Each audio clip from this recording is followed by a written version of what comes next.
আপনি অনেক উপকার করলেন, লোকটা আপনাকে থ্যাঙ্কসও দিল না, স্বীকারটা পর্যন্ত করলো না, ভাব নিল সে নিজে নিজে সব করছে। আপনি যে এত কিছু করে দিচ্ছেন, সে স্বীকারটা পর্যন্ত করতে রাজি না। এরকম লোক আছে না আমাদের সব?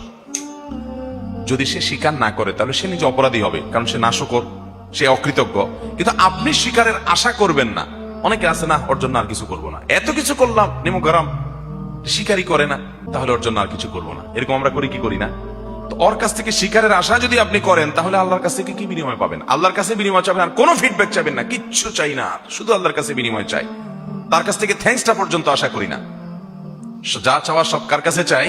আল্লাহর কাছে। এটা বলা হয় ইখলাস। ভাই, ইখলাসের একটা মজা আছে, আজীব এক স্বাদ আছে। আপনি আপনার ভাই, আপনার বোন, তার বাচ্চাদেরকে হাদিয়া তোফা দেন, সারা বছর দেন, প্রতি বছর ঈদের দেন, তারা আপনার বাচ্চার দিকে সে তাকাইয়া দেখেও না, দেয়ও না, আছে তাও দেয় না। মানুষ হিসেবে কষ্ট লাগবে, এটা স্বাভাবিক, যে আমি এত দেই, ও একবারও দেয় না। আমার অভাব নাই, কিন্তু একটু দেখ না আমার বাচ্চারা, আমার তো ভালো লাগে। দেয় না সে। এই যে আপনি দিয়ে আবার সে দিচ্ছে না কেন সেটা আশা করছেন, এটা আপনার আমল বিনষ্টকারী বিষয় হতে পারে।